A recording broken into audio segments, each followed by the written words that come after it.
Le G1 de Unitree bloque les coups avec son mode anti-gravité, la tête humanoïde de Headform paraît très réaliste, le N1 de Foria effectue des mouvements de kung-fu, et Clone Robotics de Pologne dévoile un robot à l'aspect cadavérique animé par des muscles synthétiques. Pendant ce temps, la Chine utilise discrètement plus de 2 millions de robots intelligence artificielle dans ses usines pour assembler des camions en quelques minutes et coordonner leur travail en ESAMS. C'est excitant et terrifiant, parlons-en.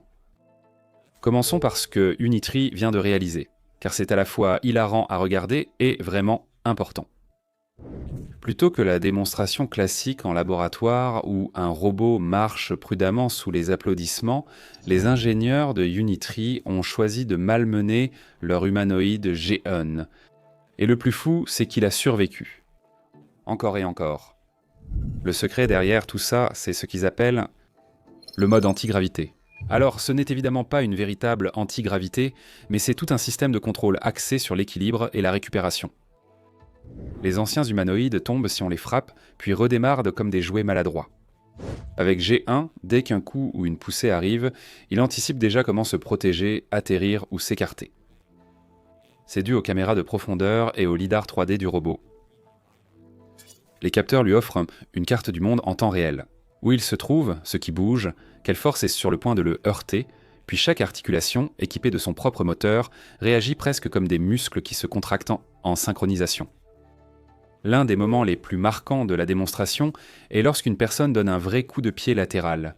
Au lieu de tomber, le G1 écarte les jambes, s'incline et reprend le contrôle. Il ressemble plus à un athlète anticipant l'impact qu'à une machine en panne. Plus tôt dans la séquence, il encaisse un coup, plie instantanément les genoux pour absorber l'impact, puis se redresse d'un seul mouvement fluide, soulevant ses 35 kilos sans effort grâce à son couple. Plus tard, il le pousse encore plus loin, avec des coups de pied en courant qui le font glisser sur le sol ou des doubles poussées qui l'obligent à s'ajuster en plein vol. À chaque fois, il scanne avec le lidar, recalcule et se relève simplement. Les usines recherchent cette résilience.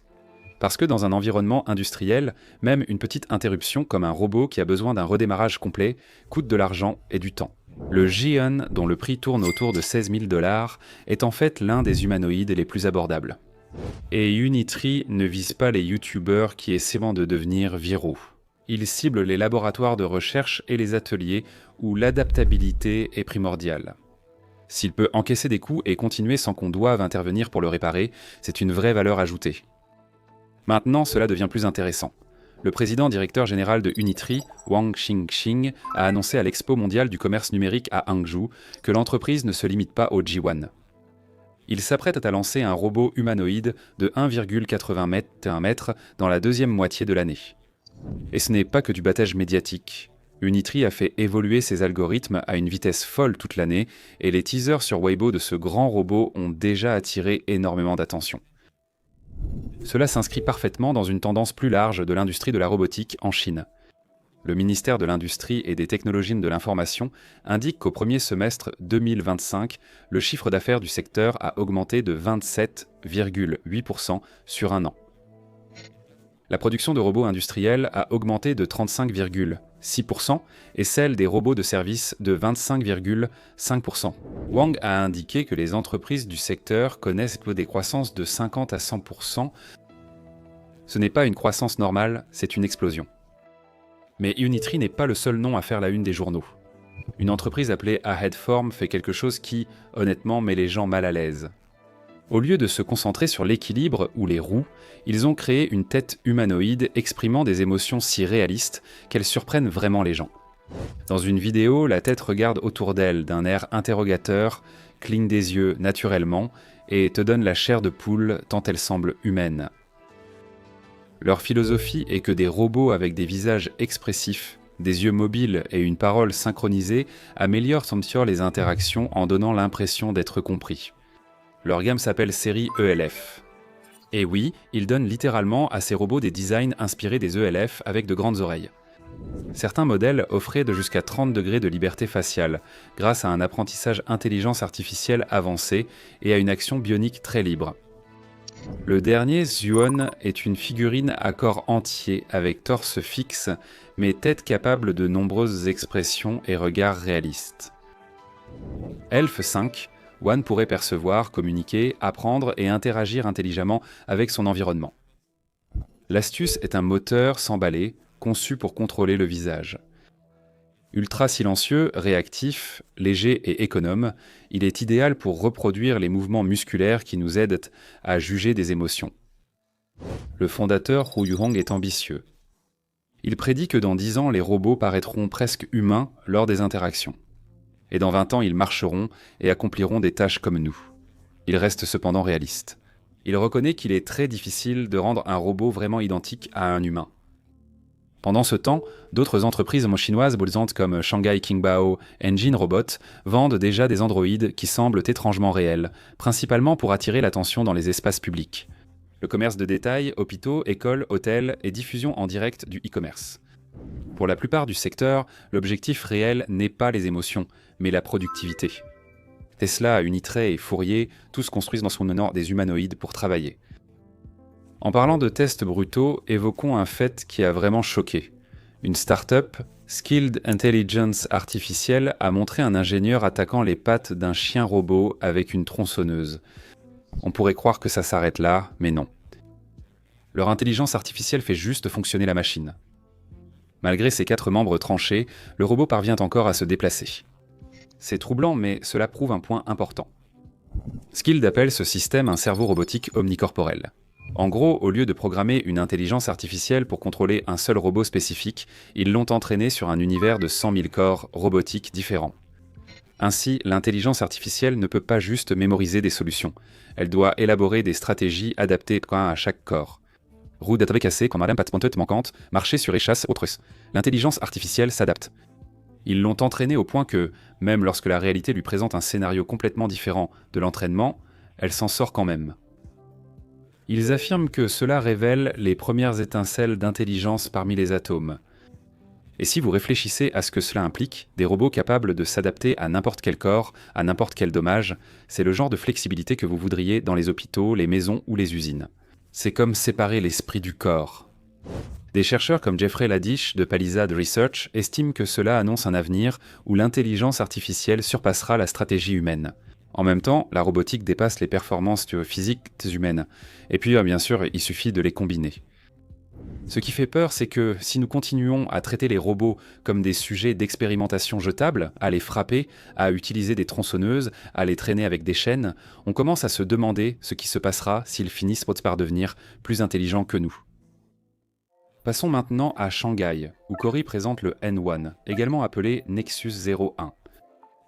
C'est un humanoïde plus petit et plus léger, conçu comme une plateforme open source, et ils viennent de présenter une démo qui ressemble à une routine de kung-fu.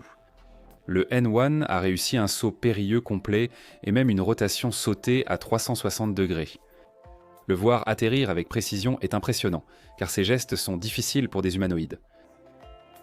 Fourier, d'abord spécialisé en robotique de rééducation, s'est tourné vers les humanoïdes de taille réelle avec la série GR1, GR2 et GR3. Le GR1 par exemple pèse 55 kg et a 44 degrés de liberté.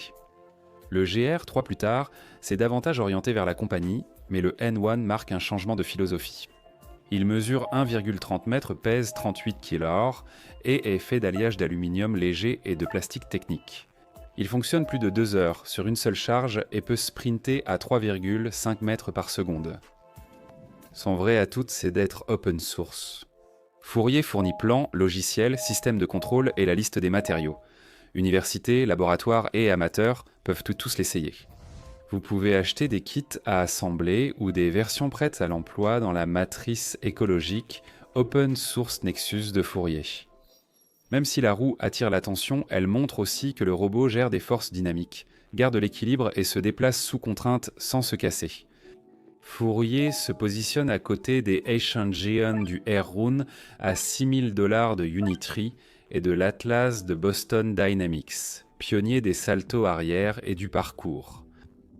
En Pologne, Clone Robotics revient sur le devant de la scène avec son humanoïde protoclone. Contrairement au design élégant des concurrents, cette machine a marqué par son apparence cadavérique troublante, visible dans une récente vidéo où elle se contracte suspendue par des câbles.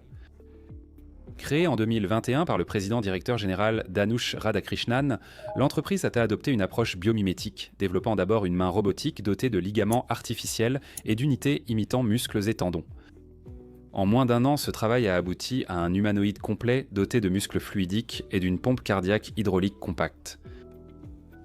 Doté de capteurs de couple, position, force et utilisant des puces NVIDIA Jetson Protoclone, est suivi par un nouveau modèle appelé Neoclone, qui devrait ajouter une peau tactile pour des tâches plus délicates.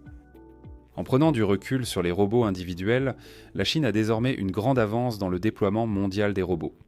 Les usines là-bas utilisent point plus de 2 millions de robots industriels, soit davantage que tout le reste du monde réuni. Il y a 10 ans, la densité était de 49 robots pour 10 000 travailleurs. Aujourd'hui, elle est de 470. Cette montée en puissance résulte d'investissements massifs de l'État via le programme Fabriqué en Chine 2025, incluant des milliards en R et D et l'acquisition de KUKA en 2016. L'an dernier, près de 300 000 robots ont été installés. Ils ne sont pas de simples machines, ils assurent la maintenance prédictive, prennent des décisions en temps réel et collaborent. À Shanghai, des humanoïdes plient devant des vêtements et préparent des tretons dans des plats grâce à Agibot World, tandis que DeepSeek Air-11 favorise l'intelligence collective via la 5G.